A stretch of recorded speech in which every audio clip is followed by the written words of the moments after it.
विविध कारणले गर्दाखेरि नेग्लिजेन्स सबै कारणले गर्दा यस्तो भएको छ यो हाम्रै गल्ती हो सर हामी एकदमै क्षमा प्रार्थी छौँ आफैले एक्सप्रेस अपोलोजी गर्नुहोस् क्या क्षमा याचना आफैले माग्नुहोस् क्या अर्कोलाई नभन्नुहोस् त्यसले बिगारेको छ त्यसको तर्फबाट म माग दिन्छु होइन तपाईँ झुक्नुहुन्न क्या सानो हुनुहुन्न क्या सरी भनेर सानो भइँदैन हाम्रो मानसिकता के छ भने म त्यसलाई किन सरी भन्ने त्योभन्दा म ठुलो छ भने यार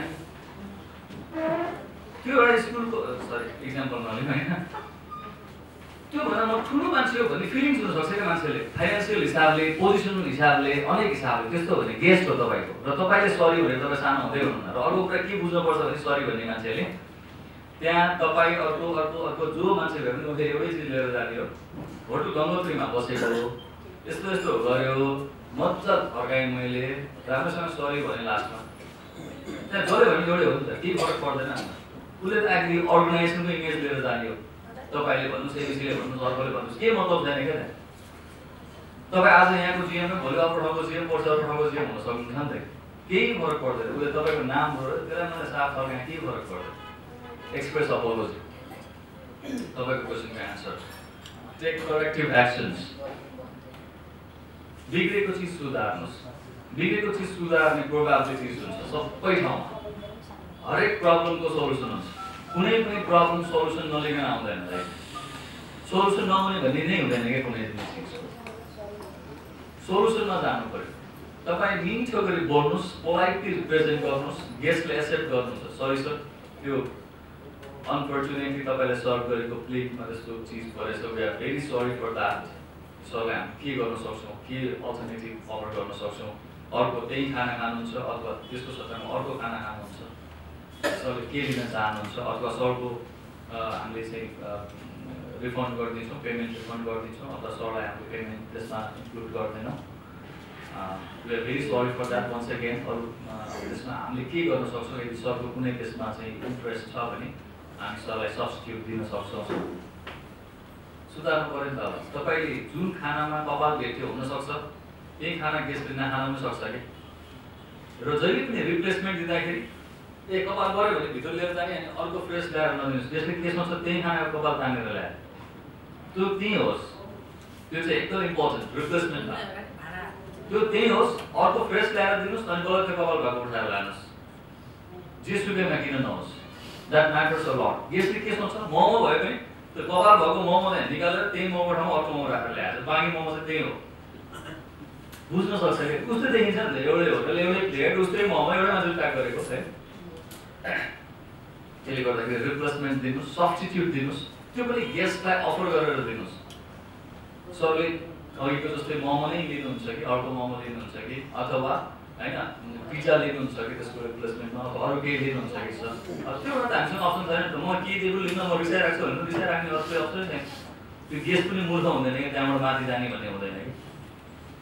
सरी भन्ने त्यसपछि अर्को चिज अफर गर्ने भनेपछि त्योभन्दा माथि हामीसँग अप्सन पनि हुँदैन त्योभन्दा माथि गेस्टले एक्सपेक्ट पनि गर्दैन बढी भन्यो भने अलिक मूर्खै टाइपको दुखाइदिउँ भन्ने केस रहेछ भने त्यो 200 रुपियाँको मोमो मलाई उल्टो 400 रुपियाँ लियो भन्दा त्यसमा कुनै रासनलिटी नै छैन होइन त्यो त्यस्तो खालको मूर्खै मान्छे भेट्यो भने कहिलेकाहीँ अझै गाह्रो हुन्छ डिल गर्न अदरवाइज के अरे अनेक हुनसक्छ भोलितिर पत्रकार साथ दिन्छु भन्न सक्छ अनेक मान्छे आउन सक्छ होइन यो होटलमा चाहिँ यस्तो भेट्यो मलाई चिन्छ मैले म पत्रकार हो ह्यान त्यान भन्न सक्ला अथवा म चाहिँ यस्तो मान्छे हो म तपाईँ मलाई चिनेकै छैनस् म फलाएको मान्छे हो भन्न त्यो भनेको हामीले एक्सेप्सनल स्टोरिज भनेर राख्छौँ क्या त्यस्तोलाई यो कथाहरूमा पनि कहिलेकाहीँ विविध खालको चाहिँ नि अनएक्सपेक्टेड स्टोरिजहरू आइलाग्छ अनएक्सपेक्टेड चाहिँ हामीले डिल गर्नुपर्ने हुन्छ जेनरली यतिमा त्यो डिल हुन्छ है आफ्टर द्याट अब गेस्टले मानिसकेपछि हुन्छ ठिकै छ अब त्यसो भए त्यही अर्को खाना ल्याइदिनुहोस् न त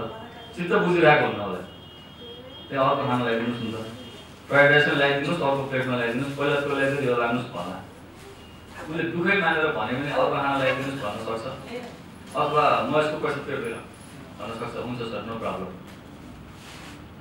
किन तपाईँको त लस भयो नि त्यहाँ तपाईँले के भन्नु पाउनु भने तपाईँले आधा खाइसक्नुभएको छ नि अब तपाईँले लास्टमा देखायो भने आधाको पैसा तिर्न भन्न मिल्दैन क्या त्यहाँ किन मिल्दैन भने तपाईँको दायित्व के हो भने त्यहाँनिर त्यो रिसाइरहेको कस्टमरलाई एउटा ह्याप्पी गेस्ट बनाएर फिर्ता गर्ने तपाईँको दायित्व हो क्या जबकि ऊ त्यहाँबाट गएपछि पनि त्यो कपाल भेट्दा भेट्दै पनि त्यो साङ्लाको खुट्टा भेट्दा भेट्दै पनि तपाईँको होटलमा ऊ फर्केर आउने मान्छे बन्नुपर्छ क्या। That is your responsibility. त्यसको लागि चाहिँ तपाईँले के गर्नु पर्यो, त्यो गेस्टलाई सर धन्न तपाईँले चाहिँ यो कुराहरू हामीलाई भनिदिनु भयो, हामीले थाहा पायौँ र सुधार्ने मौका पायौँ। यदि सरले हामीले नभनिदिनु भएको भए त यस्तो साङ्लाको खुट्टा कतिकोमा जान सक्थ्यो होइन। हाम्रो एउटा लेभलमा नेग्लिजेन्स त पक्कै पनि भएको छ। सायद फ्रिज राम्रोसँग सफा गरेर छैन होला, अथवा किचनको फ्लोर सफा गरेर छैन होला, खानेकुराको प्रपर स्टोरेज नभएर होला। निड बोकेर आएको गेस्ट हुन्छ, एउटा वान्ट बोकेर आएको गेस्ट हुन्छ, एउटा डिजायर बोकेर आएको गेस्ट हुन्छ। त्यो डिजायर बोकेर आएको गेस्टको पनि निड फुलफिल गर्ने लेभलमा तपाईँको मेनु बनाएको छ भन्ने कुरा इन्स्योर हुनुहोस्। निड भनेको बेसिक खानु पर्यो, पेट पाल्नु पर्ने मान्छे पनि आउँछ तपाईँको रेस्टुरेन्टमा, त्यसको निड पनि फुलफिल होस्। 180 रुपियाँमा तपाईँले थाली पनि खान दिनुहोस्, त्यो बेसिक नेपालीहरूलाई फुलफिल गर्ने निड त्यो हो। भेज खाना दिनुहोस् बरु, तर मेनुमा यस्तो चिज पनि पर्नुपर्छ त्यसमा।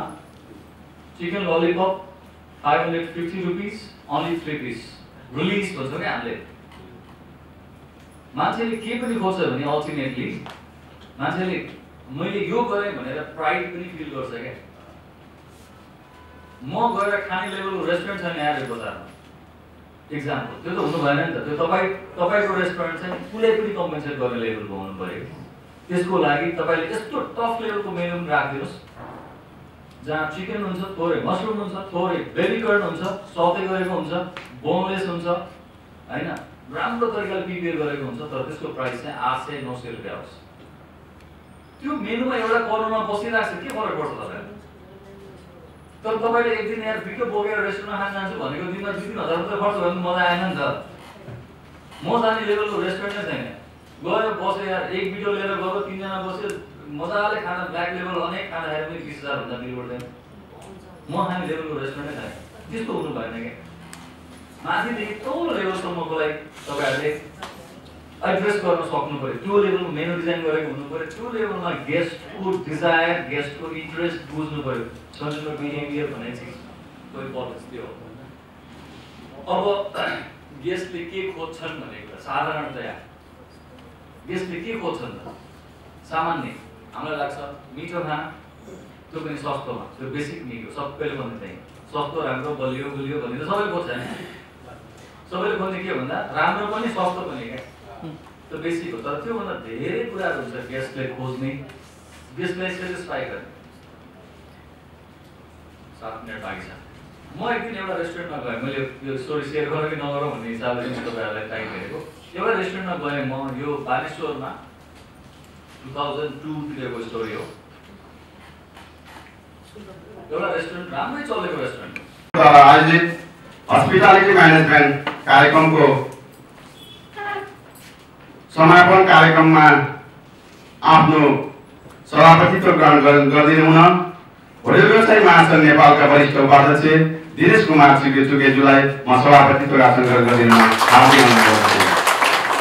यसैगरी आजको यस कार्यक्रमको मुख्य आकर्षकको केन्द्र भरतपुर महानगरपालिकाका प्रमुख मेयर आदरणीय दिदी रेणु दाहालजीलाई प्रमुख अतिथिको आतिथ्य ग्रहण गरिदिनु हुन म हार्दिक अनुरोध गर्न चाहन्छु। यसैगरी विशिष्ट अतिथिको रूपमा प्रमुख जिल्ला अधिकारी प्रेम लामिछानेज्यूलाई म आसन गर्नको लागि हार्दिक अनुरोध गर्न चाहन्छु। यसैगरी विशिष्ट अतिथिमा उद्योग संघ चितवनका अध्यक्ष राजु पौडेलजीलाई विशिष्ट अतिथिको आसन गरिदिनु हुन म हार्दिक अनुरोध गर्न चाहन्छु। यसैगरी अतिथिको रूपमा प्रबन्धक नेपाल पर्यटन बोर्डका प्रबन्धक सुमन घिमिरेज्यूलाई अतिथिको आसन गरिदिनु हुन म हार्दिक अनुरोध गर्न चाहन्छु। यसैगरी होटल व्यवसायी महासंघ नेपालको तर्फबाट होटल व्यवसायी महासंघ नेपालका उपाध्यक्ष इमानु बराज्यूलाई आसन गर्नको लागि म हार्दिक अनुरोध गर्न चाहन्छु। यसैगरी होटल व्यवसायी महासंघ नेपालका महिला उपाध्यक्ष मीना गौतमज्यूलाई पनि म आसन गर्नको लागि हार्दिक अनुरोध गर्न चाहन्छु। यसैगरी होटल व्यवसायी महासंघ नेपालका सचिव टीआर भण्डारी शङ्करज्यूलाई म आसन गर्नको लागि हार्दिक अनुरोध गर्न चाहन्छु। त्यसैगरी सल्लाहकार होटल व्यवसाय महासंघ नेपालका सल्लाहकार रामप्रसाद सूर्यजीज्यूलाई पनि म आसन गर्नको लागि हार्दिक अनुरोध गर्न चाहन्छु। ज्योति गणेशज्यूलाई पनि म यथास्थान महासंघ गर्नको लागि हार्दिक अनुरोध गर्न चाहन्छु। त्यसैगरी मकवानपुर होटल एसोसिएसनका अध्यक्ष शङ्कर श्रेष्ठलाई पनि म आसन गर्नको लागि हार्दिक अनुरोध गर्न चाहन्छु। त्यसैगरी नवलपुर होटल व्यवसाय संघका अध्यक्ष सन्तोष राणा मगरज्यूलाई पनि म आसन गर्नको लागि हार्दिक अनुरोध गर्न चाहन्छु। त्यसैगरी पत्रकार महासंघका आउनुभएको छ भने संस्थाको अध्यक्ष अथवा प्रतिनिधिको रूपमा कोही आउनु भएको छ भने म उहाँलाई आसन गर्नको लागि पनि हार्दिक अनुरोध गर्न चाहन्छु। यसैगरी अन्य समाजसेवी व्यक्तित्वहरू र सहभागी साथीहरूलाई यथास्थलमा म आसन गर्नको लागि पनि म हार्दिक अनुरोध गर्न चाहन्छु। र आजको यस कार्यक्रममा आसन ग्रहण पश्चात प्रमुख अतिथि तथा विशिष्ट अतिथिहरूलाई फूलमालाले सम्मान गरिदिनु हुनको लागि म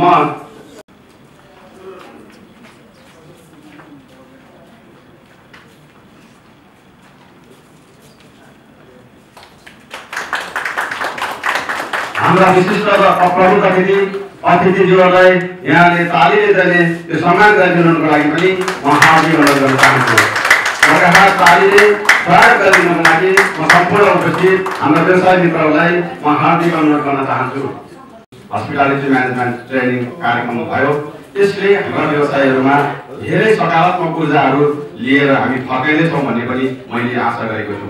यस कारणले गर्दाखेरि होटल व्यवसाय महासंघ नेपालको गतिविधि र होटल व्यवसाय महासंघको अवधारणाबारे प्रस्तुत गरिदिनु हुन, स्वागत सहितको मन्तव्य प्रस्तुत गरिदिनु हुन म होटल व्यवसाय महासंघका वरिष्ठ उपाध्यक्ष श्री दिनेश कुमार चुकेज्यूलाई म मञ्चमा आमन्त्रण गर्न चाहन्छु। चितवन उद्योग सङ्घका अध्यक्ष राजु पौडेलज्यू, यस्तै गरिकन नेपाल पर्यटन बोर्डका प्रबन्धक श्री सुमन घिमिरेज्यू, जो हिजो र आज कसरी यो तालिमलाई व्यवस्थित गर्न सकिन्छ, रिसोर्स पर्सन कसरी गर्न सकिन्छ भन्ने उसमा हाम्रो यस कार्यक्रममा पूर्ण समय दिएर उहाँले आफूलाई जुन एउटा यो कार्यक्रम सफल गर्न सहयोग गर्नुभएको छ सुमन घिमिरेज्यू। त्यस्तै गरिकन यस होटल व्यवसायी महासंघका वरिष्ठ उपाध्यक्षज्यू, सचिवज्यूहरू, अन्य केन्द्रीय सदस्यज्यूहरू, सल्लाहकारज्यूहरू र यो कार्यक्रम सफल गर्न होटल व्यवसायी सङ्घ चितवन र होटल तथा रेस्टुरेन्ट व्यवसायी सङ्घ चितवन, जसले हिजो र आज हरेक यहाँको क्रियाकलाप र व्यवस्थापनमा उहाँहरूले सहयोग गर्नुभएको छ। दुवै अध्यक्ष तथा पदाधिकारीज्यूहरू र छिमेकी जिल्लाबाट पाल्नुभएका हाम्रा होटल व्यवसायी सङ्घका अध्यक्षज्यूहरू, पदाधिकारीज्यूहरू र यो हस्पिटल म्यानेजमेन्ट ट्रेनिङ आज 2 दिन यहाँले 5वटा विषयमा एकदम पूर्ण समय दिनुभयो। कोही पनि बाहिर जानु भएन। हिजोदेखि आज पनि पूर्ण समयमा सबै बस्नुभएको छ। 40 देखि 45 जना हाम्रो सहभागीको रूपमा रहनुभएको छ। यहाँ सम्पूर्णलाई यो होटल व्यवसायी सङ्घ महासङ्घको वरिष्ठ उपाध्यक्षको स्थितिमा दिनेश कुमार चुकेको तर्फबाट न्यानो अभिवादन तर्फाउँछु। यहाँ सबैलाई नमस्कार। अब यस महानगरपालिकामा अहिले बढ्दो रूपमा होटल तथा रेस्टुरेन्ट छन्। करिब 5 नगरपालिकाभित्र मात्र हामीसँग 2000 देखि 3000 होटल तथा रेस्टुरेन्टहरू छन्। दर्ता भएका होटलहरू 12-1500 छन् भने दर्ता नभएका त्योभन्दा अझ दोब्बर सङ्ख्यामा रहेका छन्। र रोजगारीको हिसाबले पनि त्यत्तिकै रूपमा हाम्रो होटल तथा रेस्टुरेन्ट व्यवसायले रोजगारी दिइरहेको छ। र होटल तथा व्यवसाय रेस्टुरेन्टमा आश्रित परिवारहरू हामी होटल व्यवसाय सञ्चालन गरेका 2-4 परिवारको हिसाबले हेर्दाखेरि पनि हामीले यही महानगरपालिकाभित्र पनि हामीले 10,000लाई रोजगारी दिइरहेको अवस्था रहेको छ भने लकडाउनको क्रममा अरबौँ रुपियाँ हाम्रो यही महानगरपालिका छन्। अहिले नै भनौँ न 50-60 करोडको होटलहरू अहिले सञ्चालनको अवस्थामा आइरहेको छ। 2-4वटा 5वटा अहिले कोही हिसाब गरेर 2 अरब 400 करोडको होटलहरू ठुल्ठुलो आउँदैछन्। पटियामा ठुलो होटलहरू बनिरहेको छ। भरतपुरमा सिजिआर भन्यो, अहिले सिराइचुली भन्यो, तपाईँको ठुल्ठुलो पार्टी प्यालेसहरू पनि 2-4वटा खुलिसकेको अवस्था छ। भनेपछि अहिले 2-3 अरबभन्दा बढी त यी कोरोना कालमै होटलहरू लगानी भएर आइरहेको अवस्था छ। यसको मतलब यो हो कि हामी आशावादी छौँ होइन। कोरोना हिजोको कालमा हामीलाई 1 वर्षको बिचमा हामी एकदम अस्तव्यस्त छौँ, एकदम हामीले कमाउन सकिरहेका छैनौँ, तापनि हामी करहरू तिरिरहेका छौँ, तपाईँको बिजुलीको महसुलहरू तिरिरहेका छौँ, कर्मचारीलाई तलब दिइरहेका छौँ, तापनि भोलिको अवस्था राम्रो होला। र यो नेपालले राखेको केन्द्रबिन्दु नेपालकै केन्द्रबिन्दुको रूपमा यो महानगरपालिका रहेको, नारायणी राप्तीको किनारमा रहेको र महानगरपालिकाले पनि पर्यटन क्षेत्रमा एउटा राम्रो गर्नुपर्छ भनेर आदरणीय मेयरज्यू नै लागि गरेर होइन। जसरी हामीले लुम्बिनी भ्रमण गर्छ, नेपाल भ्रमण गर्छ सफल लुम्बिनीमा हामीले र्यालीको हिसाबले हामी गयौँ।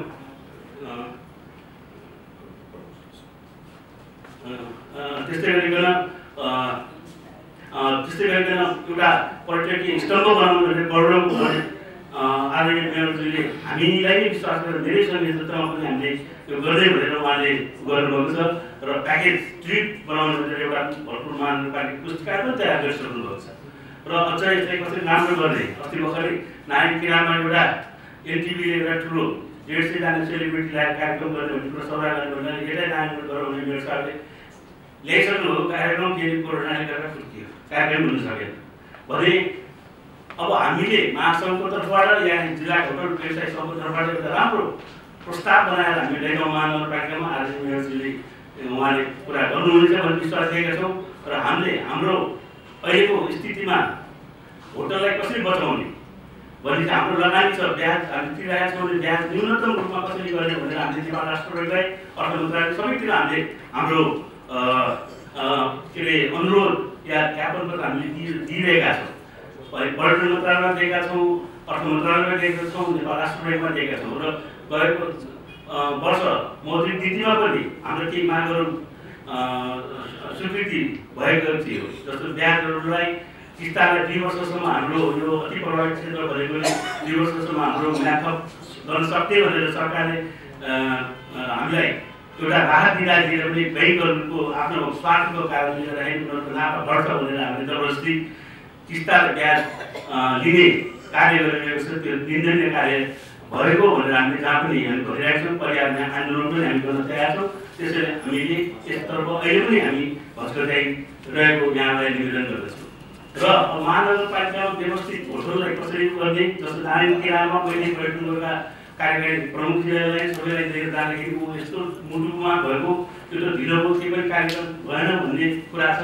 नभएको होइन, महानगरपालिकाले अहिले एउटा ठुलो फन पार्क एउटा एकदम लग्जरीको गऱ्यो भने नगर वनमा गरेर 200 बिघा जग्गामा चाइनिजले एउटा राम्रो गर्ने भनेर उहाँहरूले महानगरपालिका निर्णय गरेर त्यसपछि तपाईँको प्रदेशबाट पनि निर्णय गरेर क्याबिनेटमा अहिले अल्झिएको छ। यो मात्र सफल भएन हाम्रो महानगरपालिका यो सबै क्षेत्रहरू एकदम हुन्छ। अब हेर्नुहोस् प्रक्रियामा त्यतिकै राम्रो अवस्था रहिरहेको छ, खोलाघाट त्यतिकै छ, क्यान्सर सामना हामीले दोस्रो सौराह बनाउन सक्ने वातावरण पनि रहेको छ। त्यसतर्फ आदरणीय मेयरजीले भन्नुहुनेछ भन्ने विश्वास लिएको छु। र हामीले यो अब म्यानेजमेन्ट ट्रेनिङ भनौँ, कुकिङको ट्रेनिङहरू व्यवस्थापनलाई कसरी राम्रो गर्ने, कसरी हामीले अतिथिलाई राम्रोसँग स्वागत गरेर हरेक पटक चितवनमा आउँदाखेरि या महानगरपालिकामा आउँदाखेरि उहाँहरूले हामीले कसरी उहाँहरूले हाम्रो होटलको नाम होइन हामी प्रति आस्था गरेर सिधै यहाँ जाउँ भनेर आउने वातावरण हामी बनाउने कसरी भनेर हामीले सिक्नुपर्ने अवस्था छ। त्यसको लागि पर्यटन बोर्डले हामीलाई आर्थिक सहयोग गरेर काठमाडौँमा करिब 150 जना हामीले नेपालदेखि राखेका हाम्रा होटल व्यवसाय साथीहरूलाई हामीले तालिम दिएका थियौँ भने चितवनमा पनि एउटा त्यसको खण्डित भाग 35-40 जनालाई हामीले यहाँ पनि तालिम दिने मौका दिलाइदिनु हो। त्यसको लागि नेपाल पर्यटन बोर्डलाई धेरै धन्यवाद दिन चाहन्छु। र आगामी 7 दिनसम्म हामी पाल्पा गरेको हुनेछौँ। पाल्पामा अलिकति वातावरण निर्णय हामी चितवन पनि गर्नुपर्ने अवस्था आउँछ। त्यस्तो अवस्थामा अब हामीलाई केही आर्थिक सहयोग पनि चाहिन्छ होइन। त्यसको लागि पनि महानगरपालिकालाई यदि आइपरेको खण्डमा मात्र अनुरोध गर्दछु होइन। पाल्पामा होस्, पाल्पा भएनस्, हामी यहाँ आउनु पऱ्यो भने महानगरपालिकामा 200-250 भ्याट चाहिँ तपाईँको नेपाल होटल व्यवसाय आएर यहाँ पनि एउटा हराभरा एउटा राम्रो वातावरण गर्ने हुनाले त्यसको पनि सरकार भइदिनु हुन अनुरोध गर्दै अन्तमा हामीले यो स्वागत मन्तव्यमा सम्पूर्णलाई 2 दिन बसेर यहाँले जुन किसिमको म्यानेजमेन्ट ट्रेनिङ लिनुभयो, आदरणीय मेयर साहब आजको क्रममा नेतृत्वको हिसाबमा आउनुभएको छ, अध्यक्षसँग अध्यक्षजी आउनुभएको छ र हाम्रा एलजिबीका अब सोमली बिल्डी जो हिजोदेखि कटेको हुन्छ अस्तिदेखि आएर उहाँहरूलाई धेरै धेरै स्वागत गरेर त्यो स्वागत मन्त्र गर्छु। जय हो। कसरी तिर्ने हामीले सरकारले भन्छ घरबाट बाहिर घरबेटीले भाडाको बारेमा अत्यन्त धेरै चाहिने त केही कुराहरू त मिलिसकेछ, तथापि यस कारणले गर्दा घरबेटीहरूलाई पनि केही सहयोगहरू घर भाडा तिर्न नसक्ने अथवा घर भाडा लाग्ने भर 50% चाहिँ घर भाडा चाहिँ तिर्न दिनुभएको छ। केही छुट नगर्ने घरबेटीहरूले खाली होइन र घरबेटीले पनि नल्याएको कारणले गर्दा मैले कुराहरू आयो भने उहाँले यो बारेमा पनि अब यो मन्तव्यकै क्रममा राजु पौडेलजी अध्यक्ष अभिनन्दन गर्न चाहन्छु। धन्यवाद।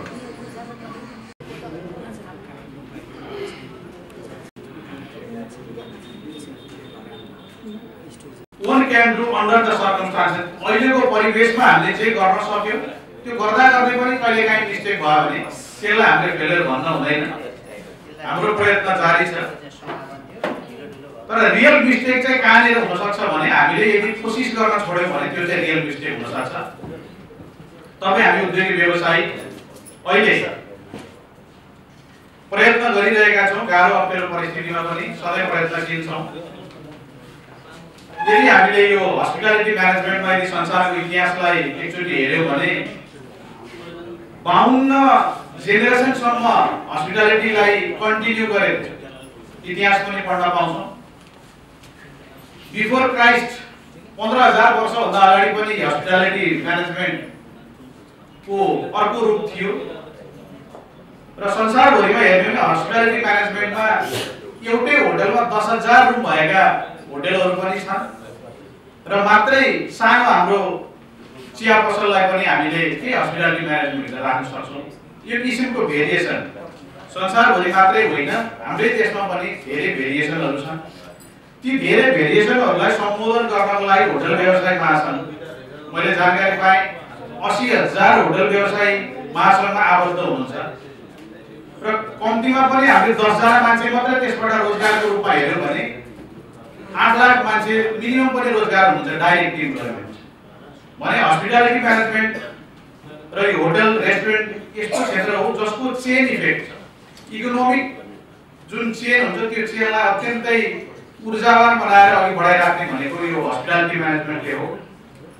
म यहाँहरूसँग थोरै सेयर गर्न चाहन्छु। यहाँहरूले 2 दिनको ट्रेनिङ लिइसक्नु भएको छ र संसारमा हस्पिटालिटी म्यानेजमेन्टमा अगाडि रहेको जापान र त्यो जापानमा 2टा मोडललाई अत्यन्तै राम्रो रूपमा मान्ने गरी चाहिँ यहाँहरूले ट्रेनिङ लिइ पनि सक्नु भएको छ आज यो 2 दिनको। त्यसमा 5S भन्ने गरिन्छ। 5S र काइजन टेक्नोलोजी भनिन्छ, काइजन थ्योरी भनिन्छ। काइजन थ्योरी भनेको तपाईले एभ्री डे तपाईसँग इम्प्रुभमेन्ट हुनु पर्यो, प्रत्येक दिन इम्प्रुभमेन्ट हुनु पर्यो र 5S भनेको सर्ट के चीजहरु छन् भने त्यसलाई सर्ट गर्न काम लाग्ने चीजहरुलाई फाल्नु पर्यो। त्यसपछि त्यसलाई सेट इन अर्डरमा मिलाएर राख्नु पर्यो। त्यसपछि त्यसलाई राम्रोसँग साइन गर्नु पर्यो, चम्काउनु पर्यो। त्यसपछि त्यसलाई स्ट्यान्डर्डाइज गर्नु पर्यो। के कुराले स्ट्यान्डर्डाइज हामी गर्न सक्छौं, अहिले हामी यहाँ हेरौँ यो हलमा धेरै स्ट्यान्डर्डाइजका कुराहरू छन्। त्यसपछि भोलिका दिनसम्म त्यसलाई सस्टेन गरेर अघि लानु पर्यो। That is 5 years. र अर्को काइजन भनेको चाहिँ एभ्री डे नयाँ चेन्जहरु हामीले गर्दै जानुपर्छ भन्ने हो। र सधैँ फेरि चेन्ज गर्ने भनेर एभ्री डे इनोभेसन त आउँदैन। यही हस्पिटालिटी म्यानेजमेन्टसँग सम्बन्धित एउटा गलत कथा छ, म यहाँ सुनाउँछु। स्विजरल्यान्डमा धेरै हिउँ पर्ने भएको कारणले त्यहाँ बिजुलीका पोलहरू ढल्ने भएछ हिउँ परेको बेला।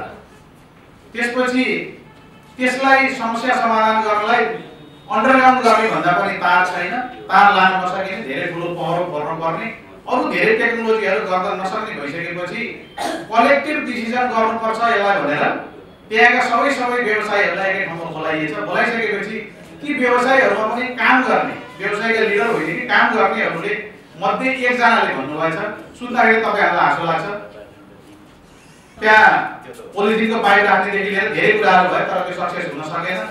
त्यहाँ के गरिएछ भने त्यो बेसरी हिउँ पर्ने बेलामा त्यहाँ चाहिँ हेलिकप्टर चलाउने र त्यहाँ धेरै हिउँ पर्न नदिएर त्यो पोल ढल्न नदिने, तारहरू क्र्याक हुन नदिने डिसिजन गरेर अहिलेसम्म त्यो फलो गरिएको रहेछ। भनेको हामीले आफैले मात्रै होइन हाम्रैसँग काम गर्नेहरूसँग पनि केही नयाँ विचारहरू हुन सक्छन्। त्यो एउटा हस्पिटालिटी म्यानेजमेन्टमा हामीले चाहिँ पक्कै पनि उहाँहरूको पनि विचारलाई लिएर उहाँहरूलाई पनि इन्भल्भ गरेर अघि बढ्नुपर्छ भन्ने कुरा म यहाँ राख्न चाहन्छु। त्यो गरियो भने हाम्रो पैसाको बचत हुन्छ, क्वालिटी आउँछ, प्रोडक्टिभिटी बढ्छ, इम्प्लोइहरूलाई धेरै सेटिस्फ्याक्सन हुन्छ। उहाँहरूलाई यदि गरियो भने इन्भल्भ गरियो भने हाम्रो यहाँ प्रेसिडेन्ट शेर्पाको हुनुहुन्छ शङ्करजी, उहाँले हिजो हामीलाई भन्दै हुनुहुन्थ्यो, उहाँले यो पार्टनरै गर्नु भएको छ साथीहरू धेरैलाई। हामी अगाडि बढ्न सक्छौँ र हामीलाई खुसी पनि छ, गर्व पनि। मल्टिपर्पज रङ्गशालामा 2 वर्ष अघिदेखि हामी अभियान मेयर साहबले त्यसलाई डिफेन्स गरिदिनु भएको छ र यो विकास चाहिँ र अब यसलाई हामीले सञ्चार गर्न सक्नुपर्छ सबै र एउटा पार्टिसिपेटरी एप्रोचको रूपमा अघि बढ्न सक्ने हिसाब किताबले पनि हामी भाग्यमानी यस हिसाबले छौँ कि एक्जिबिसन एवं पूर्व प्रधानमन्त्री पुष्पकमल दाहाल प्रचण्डज्यूको पाला र हामी उद्योगी व्यवसायले 10 करोड छ एक्जिबिसन हुँदाखेरि यहाँहरूलाई सँगै अब हामीले पोलिसीगत लबिङको कुरा अघि मलाई यसको सुविधा दियो 5% ब्याजमा पैसा दिने भनियो, तर त्यो कुरो गर्न सकेनौँ। हाम्रो व्यक्तिगत नाममा छ, संस्थागत भएको छ। हामीले अहिले पनि त्यो राष्ट्र ब्याङ्कले लेखेर पठाइसकेका छौँ सिएनआई मार्फत र राष्ट्र ब्याङ्कको अस्ति उपनिर्देशक पनि हामी पठाउन सक्छौँ। अनुभव लिएर यहाँ जाँदै हुनुहुन्छ र के फिडब्याक पाउनुभयो भन्ने कुरा राखिदिनुको लागि म हार्दिक अनुरोध गर्न चाहन्छु। यो आउँदा दिनमा यसलाई प्र्याक्टिकल रूपमा नै लिएर गइयो भने यो अझै प्रभावकारी होला र हामीले त्यसबाट धेरै ज्ञानहरू लिन सक्छौँ। र हामीले यो क्षेत्र किन नेपालको कन्टेक्स्टमा हेर्यो भने हामी 3 किसिमको क्लाइमेट लिएर बसेको एउटा सानो भूभाग हो जहाँ हिमाल पहाड तराई छ। 3 किसिमको क्लाइमेट छ जसमा के छ भने धेरै देशहरूले खोज्दाखेरि के छ भने एउटै समयमा एउटै ठाउँमा आएर 3टा विभिन्न प्रकृतिहरू दिन सक्दैन, तर नेपालसँग त्यो चिज छ।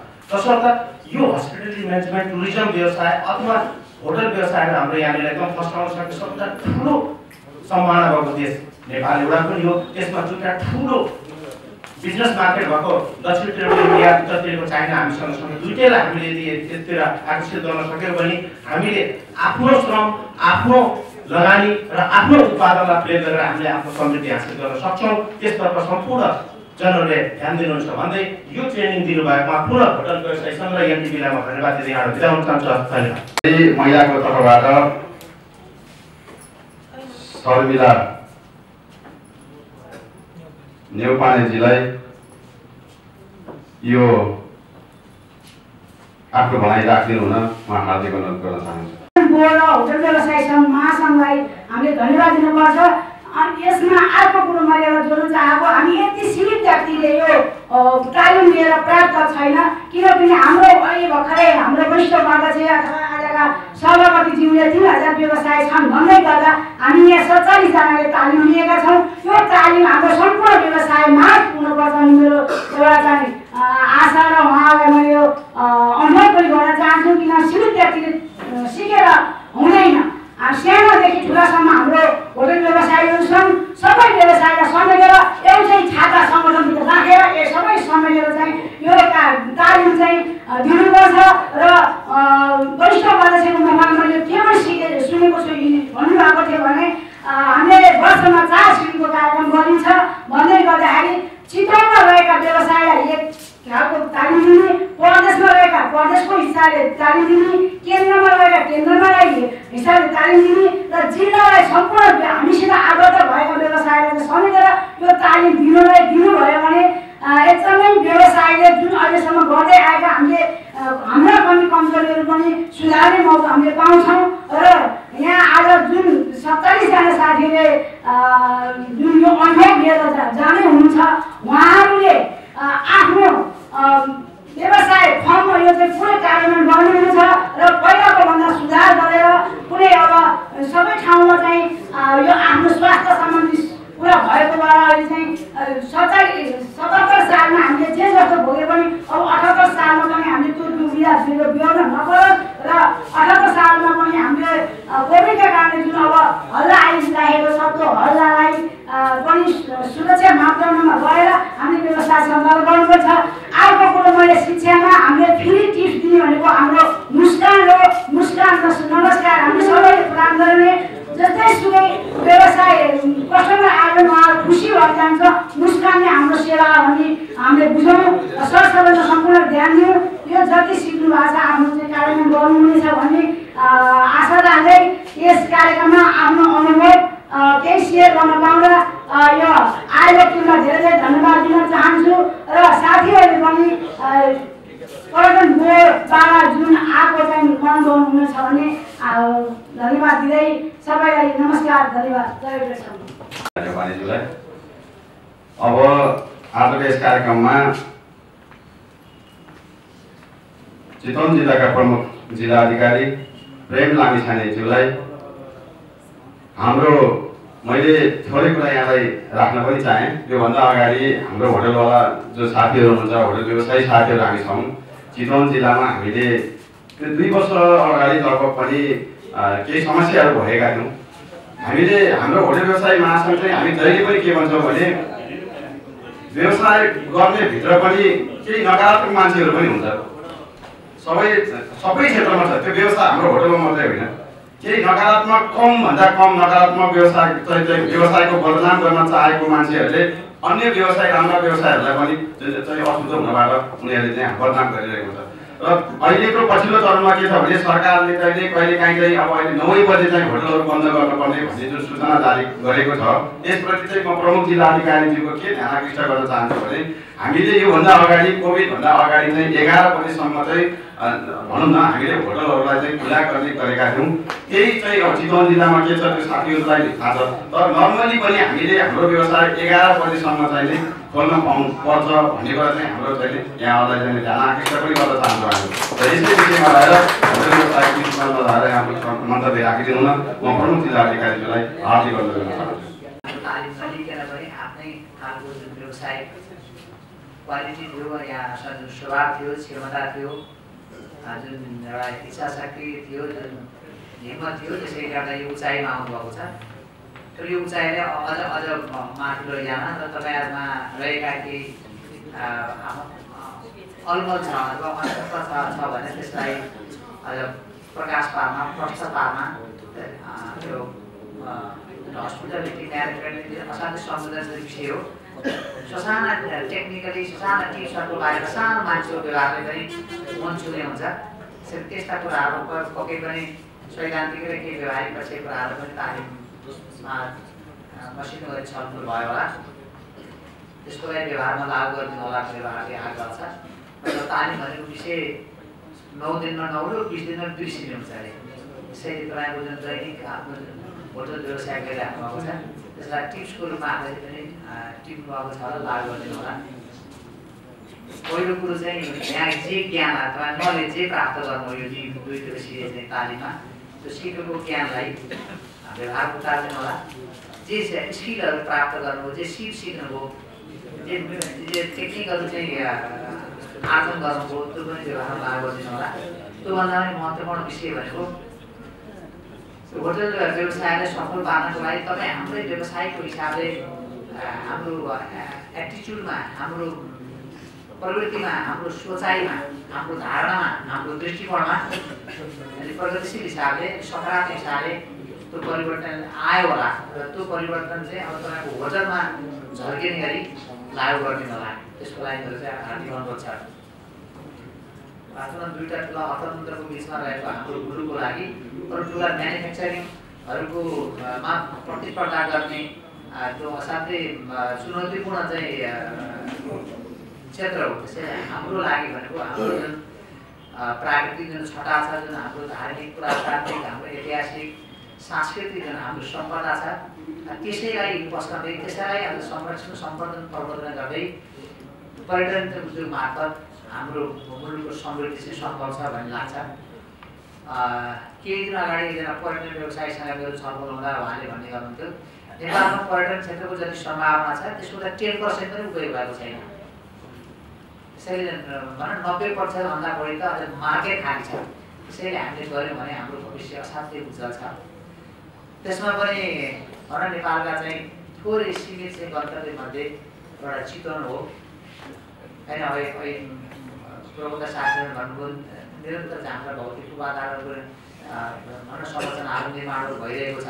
अरू चाहिँ राज्यको तर्फबाट सरकारी तर्फबाट हुनुपर्ने पूर्व आधारहरू भइरहेको छ। त्यसैले अब त्यसलाई पनि भरपुर रूपमा सदुपयोग गर्दै यो हस्पिटालिटीलाई असाध्यै महत्त्व दिएर चाहिँ अब लागू गरिदिनु होला भन्ने मेरो अनुरोध छ। हुन त नेपालीहरू चाहिँ यो स्वभावमा आफैमा हाम्रो जुन पूर्वीय एउटा संस्कार छ, संस्कृति छ, हाम्रो नेपालीहरूको स्वभाव छ। हामी चाहिँ अब शिष्ट नम्र होइन, अतिथि देवो भव भनेर हामीले भन्ने गर्छौँ होइन। हाम्रोमा जुन ह्याप्पिनेस छ हाम्रो नेपालीहरू, अरू कुरामा गरिबी भयो भने हामी खुसी ह्याप्पिनेसमा हाम्रो ऱ्याङ्किङमा माथिने छ क्या। त्यसैले त्यो खालको व्यवहार तपाईँका गेस्टहरूप्रति रिफ्लेक्ट हुनुपर्छ भन्ने मलाई लाग्छ। तपाईँले गरेको एक दिनको चाहिँ सानो व्यवहारले उसको मन छुने एउटा छुट्टै इम्प्रेसन पर्छ। तपाईँले राम्रो व्यवहार गर्नुभयो भनेदेखि चाहिँ त्यो तपाईँले पनि तपाईँको होटलको बारेमा प्रचार प्रसार गर्दै पनि हिँड्नु पर्दैन। त्यहाँ त्यस्तो राम्रो व्यवहार छ, खानेकुरा पनि त्यहाँ त अर्ग्यानिक छ। साँच्चै चाहिँ मौलिक चाहिँ खानेकुरा खानुपर्छ भने त्यो होटलमा जानुपर्छ, त्यो जिल्लामा जानुपर्छ। स्वभाव व्यवहार त्यस्तै छ होइन, सरसफाइ त्यस्तै छ। साँच्चै चाहिँ अब छुट्टै नेपालीको पहिचान झल्किने गरी त्यस्तो छ भने ऊ आफै प्रचार प्रसार गर्दै हिँडेको हुन्छ। त्यसैले हामी भन्छौँ नि चाहिँ अब तपाईँ हाम्रो गेस्टहरू भनेका भगवान देवता हुन् भन्छ। त्यो साँचो अर्थमा चाहिँ तपाईँको व्यवसाय गर्नको लागि ऊ आफै चाहिँ सपार हो, ऊ आफै प्रचारक हो। त्यो हिसाबले चाहिँ पक्कै पनि तालिमले त्यो गर्नको लागि, त्यो तपाईँलाई निखार ल्याउनको लागि, तपाईँको व्यवसायिक कौशलतालाई अझ तिखार्नको लागि यो तालिम चाहिँ महत्त्वपूर्ण भयो होला भन्ने लाग्छ मलाई चाहिँ। त्यसमा ध्यान दिनु हुन मेरो चाहिँ अनुरोध छ। यो प्रतिस्पर्धात्मक बजार हो अहिले चाहिँ धेरै भएको। अब तपाईँको एउटा पाटो मात्रै राम्रो भएर पनि हुँदैन। तपाईँको होला चाहिँ क्वालिटी राम्रो होला, अथवा तपाईँको मूल्य सस्तो होला, अथवा तपाईँको चाहिँ होटल सेन्टरमा होला, अथवा होटलमा तपाईँको सबै खालका सुविधा सम्पन्न चाहिँ होला होइन। ती सबै कुराहरू चाहिँ हुँदाहुँदै पनि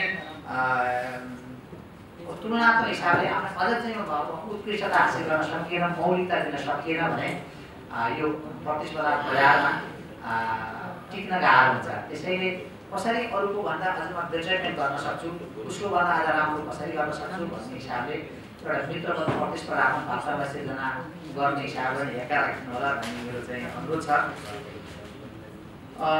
अर्को चाहिँ अहिले के अरे सञ्चालकले हुन त मलाई अतिथि भन्दा भन्दै नि माग पेसामा यस्तो कुरा पनि गर्नुभएका थिए हो। अब हामी तपाईँहरू सबैलाई हामी सबैलाई थाहा छ हामी होइन, अब यो तपाईँहरूले गर्ने व्यवसाय भनेको एउटा लगानी गरेर के हुन्छ भने यस्तो म जागिर खान्छु नि, मेरो जागिर खाने भने मेरो 58 वर्षसम्मको लागि मात्रै हो। मेरो चाहिँ छोरा अथवा मेरो दाजुभाइ त्यसको निरन्तरता जनाउन सक्छ।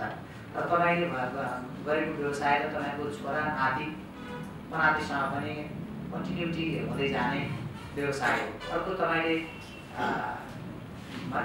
पाइको हिसाब गरेर आफ्नो लगानी गर्नुभएको छ, आफ्नो पसिना बगाउनुभएको छ, आफ्नो मेहनत गर्नुभएको छ।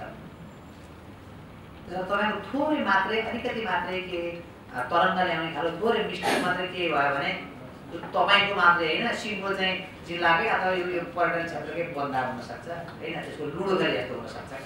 भनौँ न त कुनै अब कुनै होटलमा कुनै घटना घटेको हुनसक्छ। अलि अगाडि एउटा घटना घट्यो कि त्यो रवि लामिसँग जोडिएको घटना होइन, त्यो होटलसँग जोडिएको थियो गाडी होइन। तर सानो कुराले पनि चाहिँ त्यसले लङ टर्मसम्म असर गर्न सक्छ।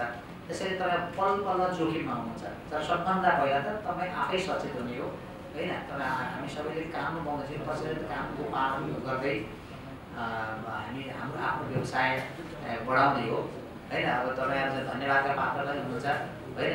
देशको अर्थतन्त्रको लागि यस क्षेत्रले अहिले हाम्रो सिएनआईको अध्यक्षले कति न्यूनतम एउटा होटलले 10जना दियो भने पनि कति लाखको चाहिँ हिसाब गर्दै हुनुहुन्थ्यो, रोजगारी दिनुभएको छ होइन। यहाँको जिडिपीमा चाहिँ योगदान गर्नुभएको छ।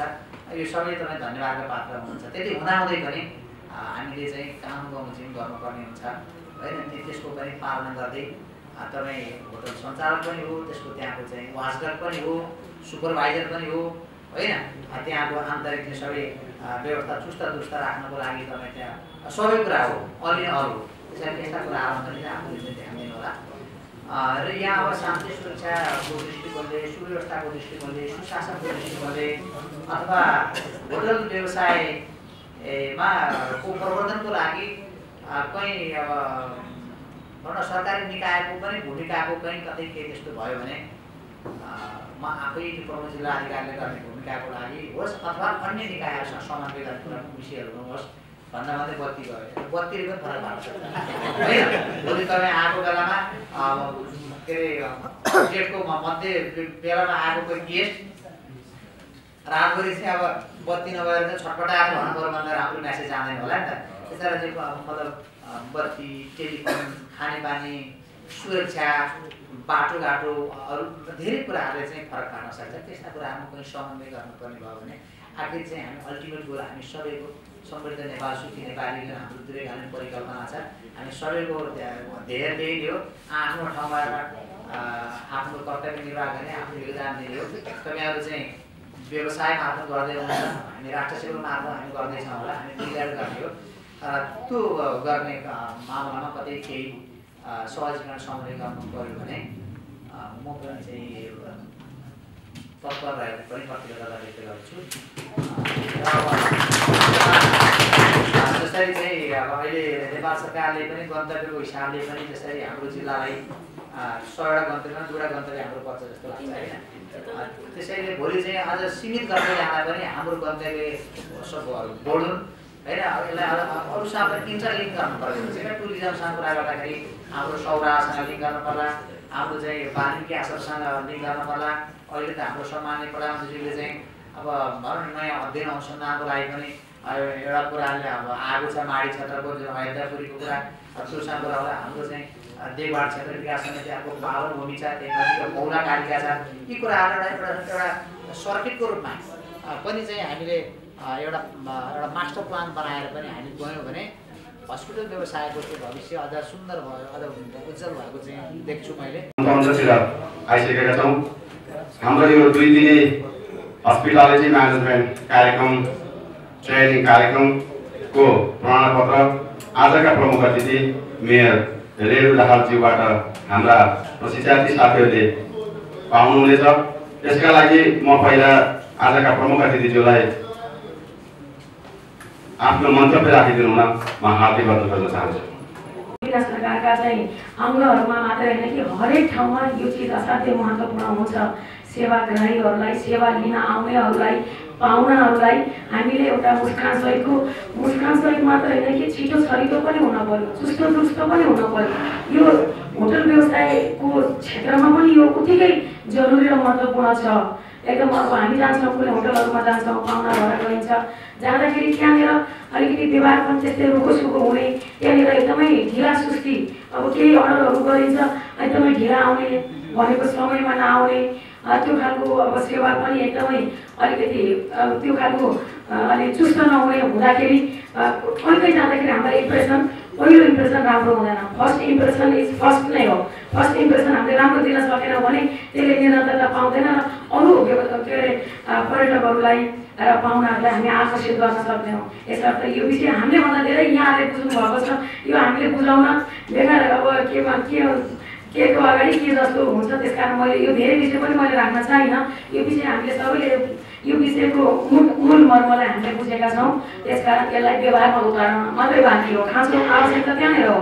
त्यस कारणले गर्दाखेरि यसमा यहाँ सबैले यसलाई मनन गर्नुभएकै छ र यसलाई यो अहिलेको सिप ज्ञानलाई र अहिलेको आवश्यकतालाई चाहिँ पालना गर्दै परिपूर्ति गर्दै अगाडि बढ्न सफलता मिल्नेछ भन्ने मैले विश्वास दिएको छु। र अब भरतपुर महानगरपालिकाको सन्दर्भमा भन्नुपर्दाखेरि अब वरिष्ठ उपाध्यक्षज्यूले पनि राख्नुभयो, उद्योग संघका अध्यक्षज्यूले पनि राख्नुभयो। महानगरपालिकामा भोलिको दिनमा धेरै ठुलो सम्भावना एउटा विकास र पूर्वाधारका हिसाबले पनि पर्यटनको क्षेत्रमा ठुलो एउटा सम्भावनाका साथ हामी अगाडि बढ्दैछौँ। यतिकै पनि चितवन जिल्ला देशकै तेस्रो पर्यटकीय गन्तव्यको रूपमा हिजोदेखि नै छ। अहिले हामीले के चाहिराखेका छौँ, चितवनलाई दोस्रो सके पहिलो नै गर्ने हाम्रो उद्देश्य छ। यदि सकेन भने दोस्रो त हामी स्वतः हुन्छ भन्ने हामीलाई विश्वास छ। दोस्रो त हामी जसरी पनि हुन्छौँ भन्ने विश्वास छ। त्यो विश्वास कसरी पैदा भयो त भन्दाखेरि यहाँनिर विकासका पूर्वाधारहरू भोलिको सम्भावनाहरू जस्तो अघि नै आयो एक्सपो सेन्टर एउटा चाहिँ अन्तर्राष्ट्रिय स्तरको प्रदर्शनी केन्द्र अहिले कोभिडको कारणले गर्दाखेरि थला परेर बसेको छ, त्यो सञ्चालनमा आउन सकेको छैन, त्यो एउटा छ। हामीले सिटी हल अहिले देशमा कहीँ कतै पनि नभएको एउटा चाहिँ ठुलो एउटा अन्तर्राष्ट्रिय स्तरकै मापदण्डकै 2000 सिट क्षमताको अहिले देशमा कहीँ पनि निर्माण भइराखेको छैन। यति ठुलो सिट क्षमताको सिटी हल अहिले भरतपुर देशकै एउटा केन्द्र भागमा रहेको चितवन यो भरतपुरमा निर्माणाधीन अवस्थामा छ। 2000 सिट क्षमताको सिटी हल त्यहाँ पनि भोलि पर्यटन विभिन्न खालका अब राष्ट्रिय अन्तर्राष्ट्रिय कार्यक्रमहरू हुँदाखेरि आउने स्वदेशी तथा विदेशी पाहुनाहरू आउने त यही ठाउँमा हो। त्यसले पनि ठुलो एउटा सम्भावना त्यसले चाहिँ प्रदान गर्नेछ, त्यसले दिनेछ भन्ने हामीले ठानेका छौँ। त्यो सँगसँगै अहिले अब अन्तर्राष्ट्रिय स्तरको क्रिकेट रङ्गशाला अहिले पनि बन्दै गर्दाखेरि पनि एउटा चाहिँ नमुना प्र्याक्टिस ग्राउन्ड भनेर छ। मूल मैदान त बनेकै छैन, बन्दैछ, अन्तर्राष्ट्रिय मापदण्डको त बन्दैछ। एउटा प्र्याक्टिस ग्राउन्ड भनेर बनेको ठाउँमा अहिले राष्ट्रिय गेमहरू थुप्रै भइराखेका छन्। त्यहाँ कुनै दिन पनि खाली छैन गेमहरू, स्थानीय स्तरका राष्ट्रिय स्तरका गेमहरू खाली नै छन्। त्यसरी गतिविधिहरू त्यहाँ पनि अहिले भइराखेको छ। भोलिको दिनमा हेर्दाखेरि त हामी अन्तर्राष्ट्रिय गेम गर्ने लायकको एउटा अन्तर्राष्ट्रिय मापदण्डको अन्तर्राष्ट्रिय स्तरको क्रिकेट रङ्गशाला आखिर त्यसले पनि भोलि एउटा टुरिज्म क्षेत्रलाई चाहिँ एउटा ठुलो टेवा चितवन जिल्लाको एउटा ठुलो फड्को त्यसले पनि एउटा प्रदान गर्नेछ। त्यति मात्रै होइन, हामी भरतपुरमा अरू विकास पूर्वाधारका हिसाबले पनि र त्योभन्दा पनि विशेष गरेर यही तपाईँहरूको यही होटलको नजिकै रहेको नारायण नदी किनार छेउलाई हामीले रिभर ब्रिज मोडेलको रूपमा विकास गर्ने भनेर महानगरपालिकाले नीति कार्यक्रम बजेट र बोर्डशाला हामीले फुटलेट बनायौँ, हामीले त्यसको मास्टर प्लान बनायौँ। अहिले पर्यटन विभागबाट हाम्रो मास्टर प्लान अनुसारको त्यसलाई रिभर ब्रिज मोडेलबाट अगाडि बढाउनका लागि टेन्डर भएर सम्झौता भएर अब काम गर्न आउने अवस्थामा छ। निर्माण व्यवसायी त्यो निर्माण कम्पनी अब काम गर्न आउने गरी त्यहाँ चाहिँ त्यो योजना अगाडि बढ्दैछ। त्यसलाई हामी रिभर ब्रिज अघि एकजना साथी यहाँ व्यवसाय साथीहरू मध्येबाट भन्नुभयो नारायणी किनार अहिले विभिन्न पारिवारिक हिसाबले घुमफिर गर्ने एउटा थलोको रूपमा भएको छ। विगतदेखि नै र अहिले पनि त्यो निकै आकर्षण ठुलो भिडभाडहरू हामी देख्न सक्छौँ र हुँदाखेरि त्यहाँनिर अलिकता व्यवस्थित खाएको छैन। त्यहाँ चाहिँ फुड स्टलहरू पनि व्यवस्थित छैनन्। चनाचरपट्टिदेखि लिएर एकदमै अब त्यो चाहिँ कुनै त्यसको चाहिँ अब त्यो गुणस्तरीय छ कि छैन, खानलायक छ कि छैन भन्ने कुराको अब त्यसमा हामीले कुनै त्यसमा चेकजाँच गरिएको छैन। हामी सबैलाई लागेको छ त्यो गुणस्तरीय छैन, खान लागेको छैन, अलिकति त्यो हाइजेनिक छैन भन्ने नै हो। त्यस कारणले गर्दाखेरि महानगरपालिकाले त्यसलाई रिभर ब्रिज मोडेलबाट विकास गर्दाखेरि त्यहाँको समग्र फुड स्टलहरूलाई पनि हाइजेनिक खालको एकदमै गुणस्तरीय खालका अब खाद्य पदार्थहरूलाई त्यहाँ चाहिँ महानगरपालिकाले चाहिँ चेकजाँच गरेर त्यो खालको व्यवस्थापन गरेर एक साइडमा पुरै फुड स्टलहरू राख्ने ढङ्गले हामीले त्यो चाहिँ डिजाइन गरेका छौँ। अब त्यो ढङ्गले भोलिको दिनमा अहिले पनि हामीले के गर्यौँ भने एकदमै अव्यवस्थित भयो त्यहाँनिर। महानगरपालिका हामी आइसकेको पनि 4 वर्ष भइसकेको छ, त्यसलाई महानगरपालिकाले आफ्नो दायरामा ल्याउन सकिराखेको थिएन। अहिले हामीले महानगरपालिकाले कार्यविधि बनाएर त्यसलाई चाहिँ महानगरपालिकाले आफ्नो दायरामा सबै जति पनि त्यहाँ चाहिँ व्यवसायहरू छन् उनीहरू कुनै करको दायरामा पनि छन्, दर्ता प्रक्रियामा पनि छैनन्। त्यस कारणले गर्दाखेरि त्यसलाई व्यवस्थित गर्ने दायरामा ल्याउने र महानगरपालिकाले नै त्यसलाई चाहिँ सञ्चालन गर्ने गरी कार्यविधि बनाएर कार्यपालिकाबाट पनि हामीले त्यसलाई अनुमोदन गरेर अगाडि बढेका छौँ। अब हामी कार्यान्वयनको चरणमा छौँ। अघि एकजना साथीले यहाँ जिज्ञासा राख्नुभएको थियो, उहाँको जिज्ञासालाई अब हामी मेटाउँदैछौँ र त्यो ढङ्गले व्यवस्थित खालको एउटा पर्यटकीय गन्तव्यको रूपमा यो नारायण नदी किनारलाई हामी अगाडि बढाउँदैछौँ। पहिलो कुरा। दोस्रो कुरा, अघि दिनेश दाइले यहाँ केही विषय उजागर गर्नुभएको थियो। हामीले यो नारायण नदी किनार नारायणीको देवघाट पनि होइन, अझ हाम्रो यही नारायणी किनार यहाँनिर चाहिँ अहिले जुन नारायणी किनारको रूपमा छ यो किनारको यो रिभर ब्रिज भनेर जो भनेका छौँ यो ठाउँदेखि शिवघाटसम्मको एरियालाई हामीले लगानीकर्तालाई विदेशी लगानीकर्ता त्यसमा पनि चिनिया लगानीकर्ताहरू जो 10औं अर्बको एउटा परियोजना लिएर उहाँले त्यसको मास्टर प्लान बनाएर महानगरपालिकाबाट गर्नुपर्ने सबै प्रक्रिया हामीले पुरा गरेर प्रदेश सरकारमा पनि हामीले प्रक्रिया अगाडि बढाएर अब त्यसलाई हामी सङ्घीय सरकारमा अगाडि बढाउँदैछौँ। अब हामी कति सफल हुन्छौँ, समय पनि सकिन लागिसकेको छ। 10औं अर्बको त्यो परियोजना रहेको छ। विदेशी लगानीकर्ताहरूलाई महानगरपालिकाले लिज मोडलबाट एउटा उहाँहरूलाई त्यो जग्गा 30 वर्षका लागि उहाँहरूलाई दिने र 30 वर्षपछि स्वतः त्यो महानगरपालिकाको सम्पत्ति हुने त्यहाँबाट उठ्ने मनोरञ्जन कर व्यवसाय करदेखि सबै खाले करहरू पनि तिनी त्यो खालको मोडेलबाट अगाडि बढाउन खोजिएको छ। हामी कति सफल हुन्छौँ सकेसम्म हामी नथाकेर लागिराखेका छौँ। यदि त्यहाँ त्यो भयो भनेपछि त्यहाँ इको टुरिज्मदेखि लिएर त्यहाँ चाहिँ ओपन जूदेखि लिएर त्यहाँनिर वाटर पार्क जो नारी नदी किनारे यतिकै पानी बगेर गइराखेको छ, हामीले यसलाई सदुपयोग गर्न सकिराखेका छैनौँ। विदेशमा अब ठुला ठुला देशहरूमा एकदम विकसित राष्ट्रहरूमा चाहिँ पानी यो चाहिँ नदीहरूलाई कति व्यवस्थित ढङ्गले एउटा चाहिँ पर्यटकीय आकर्षणको एउटा केन्द्र हामी चाहिँ सिङ्गापुरको सन्तोषा भन्छौँ। चाइनामा पनि धेरै ठाउँमा यस्ता चाहिँ नदीहरूलाई एउटा वाटर पार्कको रूपमा विकास गरेर एउटा पर्यटकीय विदेशी पर्यटकहरूलाई आकर्षण गर्ने घुम्न जाने एउटा ठाउँको रूपमा विकास गरेको छ। त्यसले गर्दाखेरि अघि नै पनि आइसकेको छ, हामीले निजी क्षेत्रलाई आकर्षित गर्ने हो। सरकार एक्लै मात्र सम्भव छैन। त्यस कारणले भरतपुरको विशेषता एउटा हामीले अन्तर्राष्ट्रिय स्तरको क्रिकेट रङ्गशाला हामीले जनस्तरबाट जनतालाई पनि सहभागिता गराउने हिसाबले होइन हामीले एउटा साझेदारी मोडेलबाट निजी क्षेत्र सङ्घ संस्था सबैलाई पनि लिएर अगाडि बढ्ने एउटा विकासको मोडेल हो यो। त्यसै गरी यहाँ मल्टी कम्पोजिट बिल्डिङ भनेर महानगरपालिकाको लाइन चौक जति जहाँनिर मन्डी थियो, तरकारी मन्डी विगत लामो समयदेखि थियो, हटाउन नसकेको अवस्था थियो। हामी आइसके पछाडि मन्डीलाई हामीले निजी क्षेत्रलाई रिक्वेस्ट गऱ्यौँ, उहाँहरूले महानगरपालिकाको आग्रहलाई स्वीकार गर्नुभयो। हामीले अर्को ठाउँमा स्थानान्तरण गर्नको लागि पनि सहजीकरण र सहयोगको भूमिका निर्वाह गऱ्यौँ र अहिले कति राम्रो अहिले सबै देशैभरिबाट आउनेहरू हाम्रो मन्डी हेर्न जानुहुन्छ।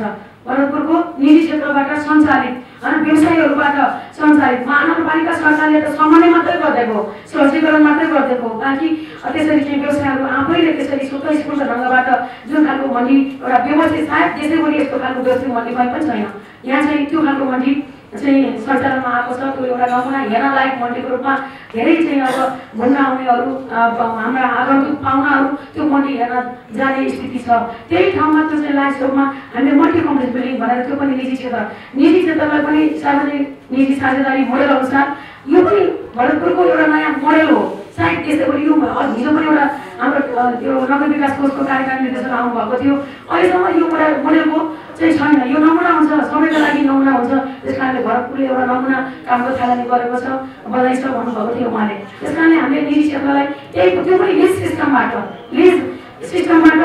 निजी क्षेत्रलाई उहाँलाई 30 वर्ष भाडामा दिएर यसरी गरेर महानगरपालिकाले सहजीकरण गरेर समन्वय गरेर पछि 30 वर्षपछि महानगर हुने गरी त्यहाँ चाहिँ 5 स्टार होटलको सेवासहितको 5 स्टार लेभलको होटल सहितको मल्टी कम्प्लेक्स बहुउद्देश्यीय भवन त्यो महानगरपालिकाको आइकन भन्ने छ। ठुलो एउटा चाहिँ एउटा ब्युटिफिकेसनको रूपमा त्यो एउटा चाहिँ परियोजना हुनेछ।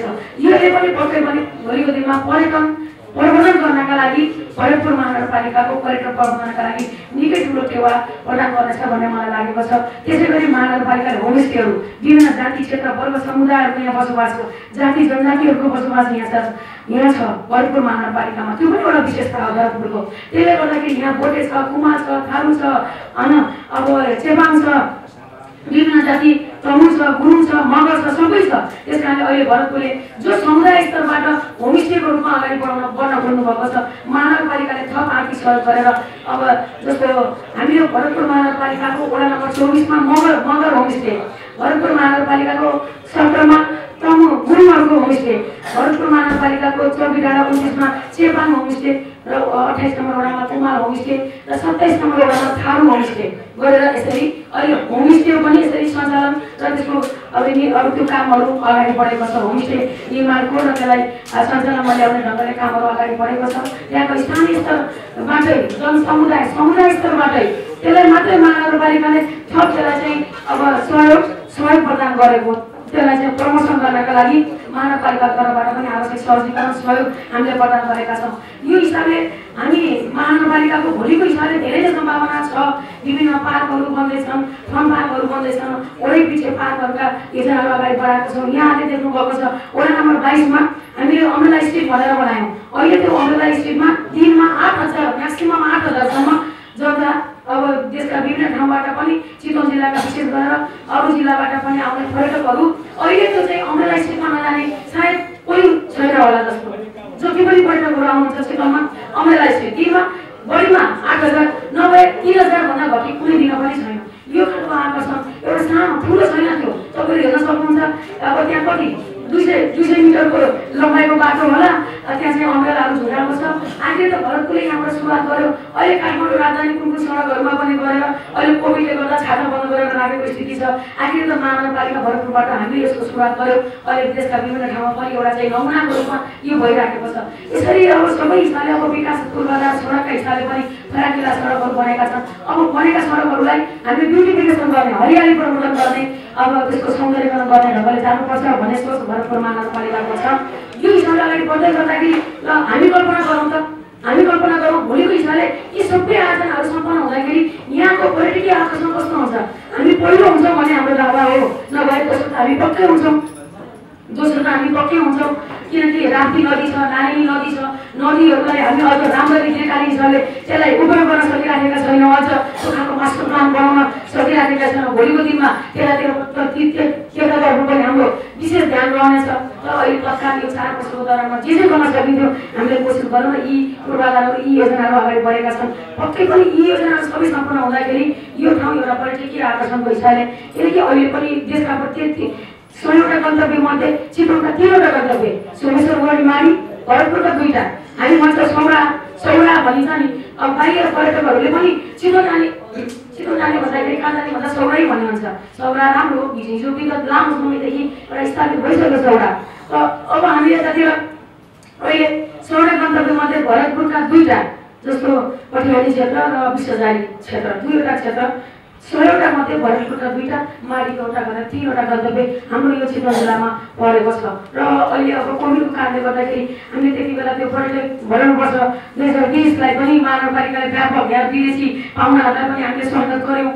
अब के अरे बेल्जियमको महारानी राजकुमारीलाई पनि हामीले स्वागत गऱ्यौँ।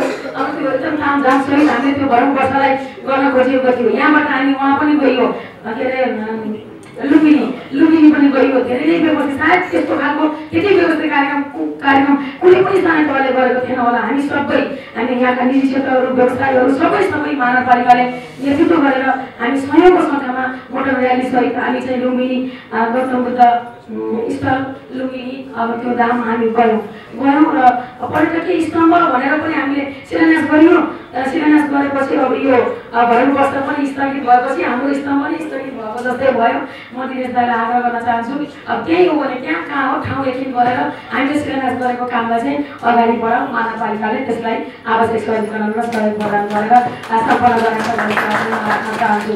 अब यही हिसाबले हामी अगाडि बढ्दैछौँ। भरतपुरको धेरै ठुलो सम्भावना छ। भरतपुरको मात्रै होइन, किसिमको चितवन जिल्लाकै सम्भावना भोलिको दिनमा निकै ठुलो छ। यो थोरै समयमा यी अगाडि सारेका योजनाहरूलाई सम्पन्न गर्ने, पूर्णता दिने र हरियाली प्रवर्धन गर्ने र ब्युटिफिकेसन गर्ने, यो दिशातर्फ बाँकी कार्यकाल, बाँकी समय हामी अगाडि बढ्दैछौँ। यो कुरा पनि यहाँको बिचमा मैले प्रतिबद्धता व्यक्त गर्न चाहेँ।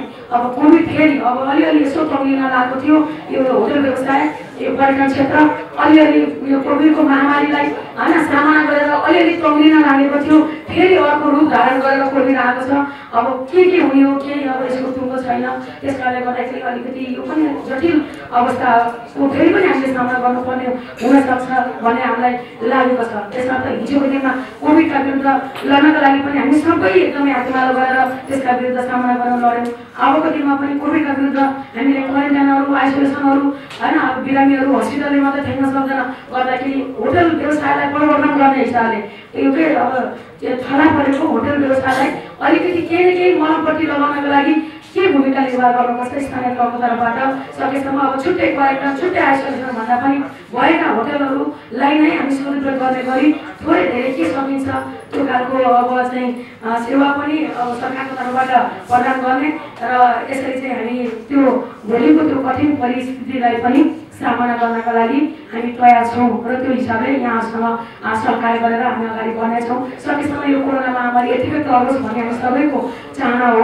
यदि त्यो आइलाग्यो भने हामी जाइ लाग्नै पर्छ। फेरि जाइ लाग्ने अवस्थामा पनि हामी हातेमालो गरेर कमसेकम यो व्यवसाय क्षेत्र, होटल व्यवसाय क्षेत्रलाई मलमपट्टि हुने गरी केही न केही राहत अथवा त्यो खालको सामान्य सहयोग अथवा सहजीकरण हामी गरेर अगाडि बढ्नेछौँ भन्ने पनि म प्रतिबद्धता व्यक्त गर्न चाहन्छु। अब अहिले अब धेरै कुरा राख्ने, यति कुरा राखेँ र यहाँको 2 दिनको तालिम अब अर्को कुन कार्यक्रम भन्नुभएको छ वरिष्ठ उपाध्यक्षजीले चाहिँ चैत महिनामै गरी भन्नुभयो एउटा कार्यक्रम भयो भनेदेखि महानगरपालिका नै साथ छ। साधारण सभा महासङ्घको यदि चितवनमा अथवा भरतपुरमा भयो भने सहयोगको कुरा जुन अपेक्षा गर्नुभएको छ त्यसमा भरपुर सहयोग हुन्छ। किनकि यति बेला हामीले भरतपुरमा नगरपालिकामा हुने हरेक गतिविधिहरू, चाहे खेल गतिविधि हो, चाहे पर्यटकीय गतिविधि, अस्ति पनि यहाँ वरिष्ठ उपाध्यक्षजीले भन्नुभयो कि यहाँ चाहिँ यो एनटिभीको कार्यक्रम सौडा भन्नुभएको थियो, अनि भरतपुरले सहयोग गर्नु पर्यो भने भरतपुरले सहयोग गर्ने भने भरतपुरमै कार्यक्रम हुनुपर्छ भन्दाखेरि त्यो कार्यक्रम यहाँ आउनु लागेको थियो, तर कोभिडको कारणले स्थगन भएको छ। र त्यो खालको साधारण सभाका लागि पनि मैले भने कि अब खेल गतिविधिहरू भइराखेका छन्, धेरै अब राष्ट्रिय अन्तर्राष्ट्रिय स्तरका गेमहरू खालि अहिले काठमाडौँपछि भरतपुरै भएको छ। गतिविधिहरू, खेल गतिविधिहरू पनि सबैलाई सहयोग गरिएकै छ। अस्ति वर्ष गौतम बुद्ध कप भन्यो, त्यसमा 10 लाख रुपियाँ हामीले सहयोग गऱ्यौँ। विभिन्न खेल गतिविधिहरू भइराखेका छन्, 2 लाख 3 लाख 5 लाख हामीले निरन्तर गरेका छौँ। खेल क्षेत्रमा पनि हामीले अलिक बढी नै बजेट अबको दिनमा गतिविधि गर्नका लागि बजेट विनियोजन गर्नुपर्छ भन्ने हामीलाई लागेको छ। त्यस कारणले गर्दाखेरि सहयोग सबैलाई भएको छ। यहाँलाई पनि सहयोग पक्कै हुनेछ भन्ने कुरा राख्दै यहाँ सबैलाई हार्दिक बधाई शुभकामना व्यक्त गर्दै आगामी दिनमा यहाँसँग सहकार्य गरेर चाहिँ एकअर्कालाई सहयोग आदान प्रदान गर्ने गरी अगाडि बढ्ने बाजा र प्रतिबद्धता सहित दिलाउँछ। धन्यवाद। हाम्रा यस हस्पिटालिटी म्यानेजमेन्ट ट्रेनिङ कार्यक्रममा पाल्नुहुने हाम्रा सम्पूर्ण व्यवसायी साथीहरूलाई प्रमाणपत्र वितरण गर्ने भनिएको छ। प्रमाणपत्र आजका प्रमुख अतिथि भरतपुर महानगरपालिकाका मेयर आदरणीय रेणु दाहालजीको हातबाट हामीले वितरण गर्दैछौँ र हामीले आज प्रमुख अतिथिज्यूहरूलाई खाजा नास्ताको पनि व्यवस्था गरेको हुनाले यस कार्यक्रम सकिसके पछाडि हामी चाहिँ उहाँहरूलाई खाजा नास्ता गराएर मात्रै यहाँबाट विदा गर्ने हामीले जमर्को गरेका छौँ। यस कारणले गर्दा सम्पूर्ण साथीहरूलाई यो प्रमाणपत्र लिनको लागि एक साइडबाट लामबद्ध भएर आउनको लागि म नाम गराउँछु।